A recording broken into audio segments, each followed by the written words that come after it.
Hello class 4th, welcome again in my science class. Today we will study the second part of lesson 4, that is adaptation in animals. So let's start.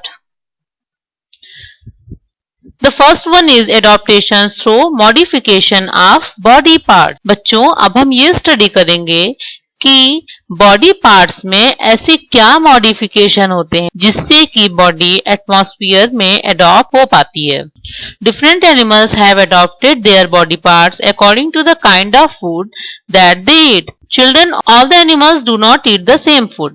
सारे animals एक जैसा food नहीं खाते और उस food को खाने के लिए उनके बॉडी के पार्ट्स भी डिफरेंट टाइप के होते हैं. कुछ एनिमल्स प्लांट्स खाते हैं, कुछ किसी दूसरे एनिमल का फ्लैश यानी मीट खाते हैं और कुछ दोनों ही खाते हैं. So, based on their food habits, animals can be classified as herbivorous, carnivorous and omnivorous.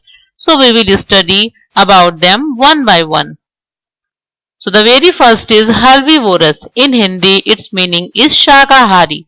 See the picture of cows and goat. They are purely herbivorous. They eat only the plant product. They do not like any type of animal product. The herbivorous have sharp front teeth for biting and cutting.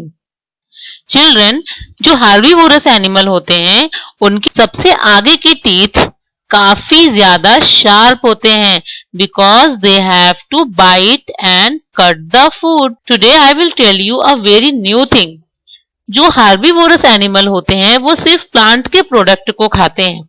तो plants के अंदर एक cellulose नाम का substance होता है जिसको कि डाइजेस्ट करने में बहुत मुश्किल होती है. To break down the cellulose the herbivorous have very strong teeth for the grinding. Children, you have already studied about the digestive system कि अगर फूड डाइजेस्टिव सिस्टम में प्रॉपर च्यू करके आता है तो डाइजेशन प्रोसेस इजी होती है. In the same way जो हर्बीवोरस एनिमल होते हैं अगर वो प्रॉपर च्यू करके खाते हैं तो उनका फूड बहुत स्मॉल पार्टिकल्स में कन्वर्ट हो जाता है जिससे सेल्यूलोज का डाइजेशन इजी हो जाता है. The next one is about the carnivorous. You are knowing that the flesh-eating animal are known as the carnivorous. It means these type of animals depend on the other animals for their flesh. There are some birds like eagles, hawks and kites which eat fish. They have strong and sharp talons to catch their prey and very sharp beak with which they tear their flesh. So these animals have very strong talons. Means in birds के पास जो पंजे होते हैं वो बहुत मजबूत और नुकीले होते हैं क्योंकि इन्हें दूसरे एनिमल्स या किसी दूसरे बर्ड्स को पकड़ना होता है और पकड़ने के बाद उसे अपने बीक से मीन्स अपनी चोंच से नोचना होता है. That's why their beaks are also very strong.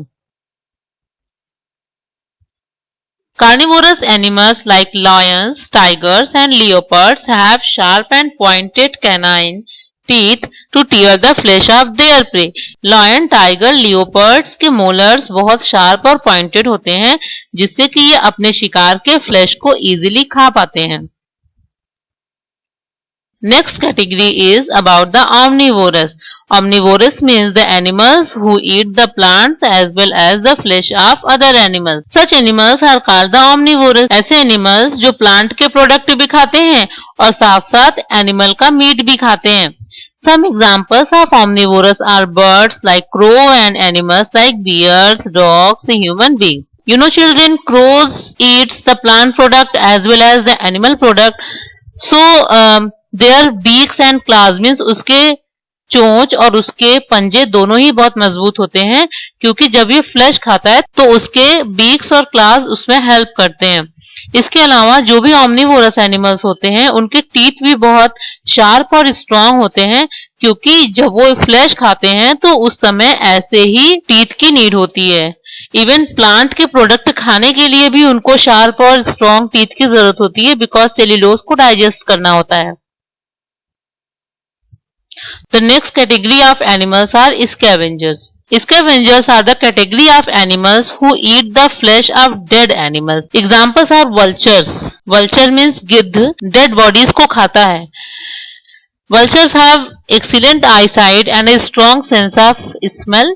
Vulture की आई साइट बहुत ही तेज होती है और उसके सूंघने की यानी स्मेल करने की पावर भी, सेंस भी बहुत ज्यादा होती है, क्योंकि उसको बहुत दूर से ही अपने फूड को देखना होता है और उड़ के वहां तक पहुंचना होता है। Hyena is the animal you can see in the picture. They also have the extremely strong jaw. इसके जबड़े बहुत ही स्ट्रॉन्ग होते हैं क्योंकि इन्हें एनिमल्स को खाते समय उनके बोन को भी क्रश करना होता है। Now we will study about the adaptation for protection. अब हम ये पढ़ेंगे कि किसी भी एनिमल में अपनी प्रोटेक्शन के लिए क्या क्या अनुकूलन होता है। So first one is animals like elephants and hippopotamuses have very thick skin to protect themselves from the heat. हाथी, हिप्पोपोटामस, इनकी बॉडी की जो स्किन होती है वो बहुत ज्यादा मोटी होती है जिससे इनके बॉडी के अंदर तक हीट नहीं पहुंचती, सो वो अपने आप को गर्मी से प्रोटेक्ट करते हैं। Porcupine, see the picture of porcupine, they are having a lot of spines on their body. तो जब किसी एनिमल की बॉडी पे इतने सारे स्पाइंस होंगे, पकड़ने की कोशिश करेगा सो वो उसको ऑड फील होंगे और वो उसे छोड़ देगा।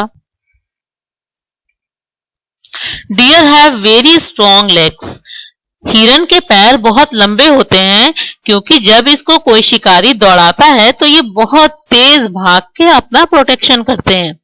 Animals like tortoises and snails have a strong shell on their back. When these animals sense that they are in danger, they withdraw their body into the shell. वो अपने पूरे बॉडी को उसी शेल के अंदर, उसी कवच के अंदर खींच लेते हैं और ये शेल इतना स्ट्रांग होता है कि अगर कोई एनिमल इस पे हमला भी करता है तो वो इस एनिमल को हार्म नहीं पहुंचा पाता। Some animals like skunks spray a very foul smelling liquid when faced any danger. Skunks ऐसे एनिमल है जिनको जब खतरा महसूस होता है तो वो अपनी बॉडी से कुछ ऐसा लिक्विड निकालते हैं जिनकी स्मेल बहुत खराब होती है। ये ऑड स्मेल बहुत पावरफुल होती है जिसकी वजह से इनके शिकारी इनको छोड़ देते हैं। Now next, some animals like chameleon, zebra, polar bears etc confuse their surroundings. कुछ ऐसे एनिमल्स भी हैं जो लोगों को धोखा देते हैं, कंफ्यूज करते हैं। जैसे चैमेलियन एक गिरगिट के जैसा एनिमल है जो कि अपना कलर चेंज करता है। इट मीन्स अगर वो प्लांट्स के बीच में है तो उसकी बॉडी का कलर ग्रीन हो जाता है जिससे कि उसे उसके शिकारी पहचान नहीं पाते, वो ग्रीनरी की वजह से कंफ्यूज हो जाते हैं। इसी तरीके से ज़ेब्रा और पोलर बियर भी हैं जो अपने सराउंडिंग में लोगों को कंफ्यूज करते हैं। This is known as the camouflaging. इस क्वालिटी को, जिन एनिमल्स में इस तरीके की क्वालिटी होती है कि वो अपने प्रोटेक्शन के लिए लोगों को कंफ्यूज कर सकें, उसे कैमोफ्लेगिंग कहते हैं।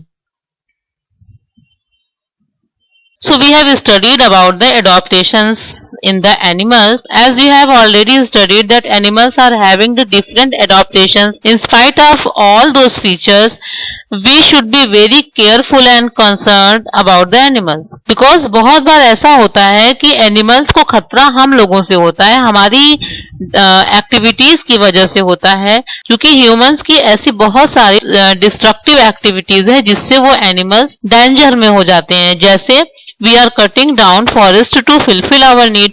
हम बहुत सारे जंगलों को हम ह्यूमंस ने काट दिया अपनी जरूरतों को पूरी करने के लिए, लेकिन यू ऑल आर नोइंग कि जंगल में बहुत सारे एनिमल्स होते हैं। मीन्स जंगल उन एनिमल्स का घर होता है।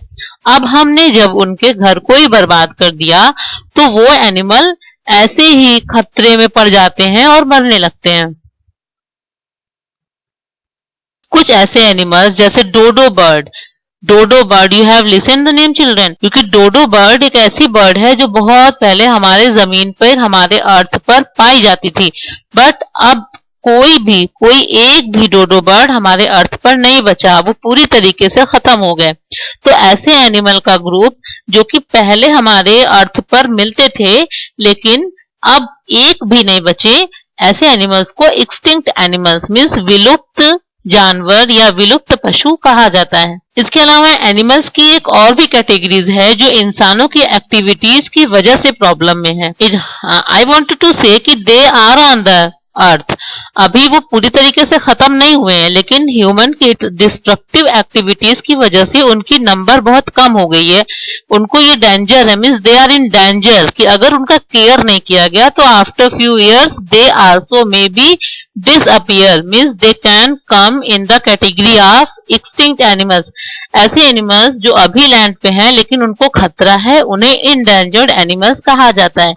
टाइगर और जायंट पांडा इसी कैटेगरी में आते हैं। एनिमल्स हमारे इन्वायरमेंट के बहुत ही इंपॉर्टेंट पार्ट है, बिकॉज हार्बीवोरस एनिमल्स जो होते हैं वो प्लांट को खाते हैं और कार्निवोरस अपने फूड को खाने के लिए उन एनिमल्स पे डिपेंड होते हैं जो कि हार्बीवोरस होते हैं।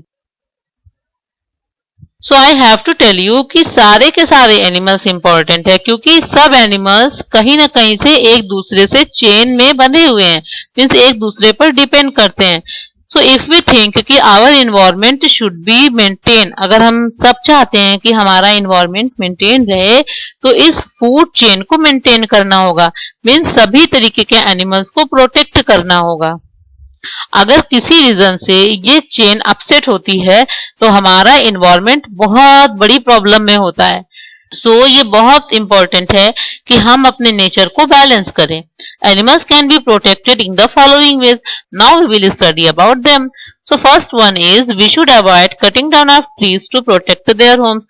सबसे पहला रीजन यही था कि इतने सारे जो फॉरेस्ट कट होते हैं इसकी वजह से एनिमल्स डेंजर में हो जाते हैं। तो अगर हम कटिंग डाउन ऑफ फॉरेस्ट या ट्रीज को ही अवॉइड करें, उसको कम करें, तो हम डायरेक्टली एनिमल्स को प्रोटेक्ट कर सकते हैं।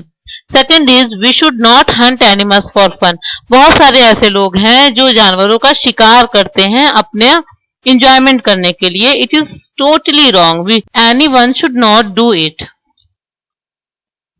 यू नो चिल्ड्रेन कि बहुत सारे ऐसे एनिमल हैं जिनके फर और लेदर से बहुत सारे प्रोडक्ट बनते हैं जो मार्केट में बिकते हैं और हम लोग उसे खरीदते हैं, जैसे बैग, बेल्ट और shoes. But children do you know कि इस बैग, बेल्ट और शूज को बनाने के लिए उन एनिमल्स को मारना पड़ता है।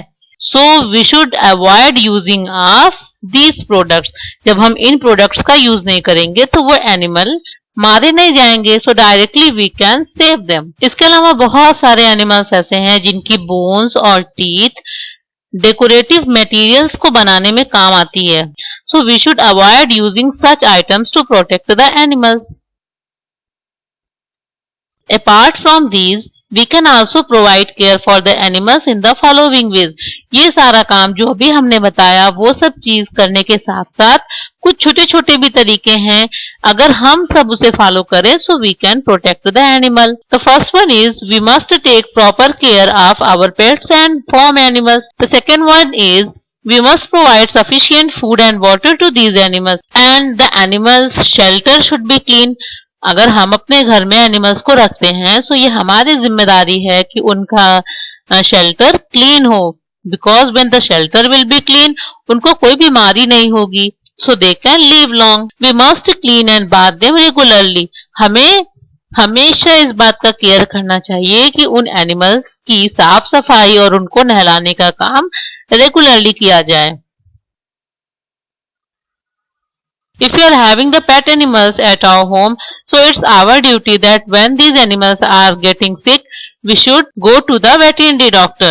Always we should be kind to the all animals. It doesn't matter that we are having only the pet animals, so we all will love them only. No, we should be careful about the other animals also. We should always treat them with the love. Children, I think now you all are able to understand the meaning of adaptation and how we can protect the animals and what are the needs to their protection. So this was all about the lesson 4, that was adaptation in animals. So children, thank you.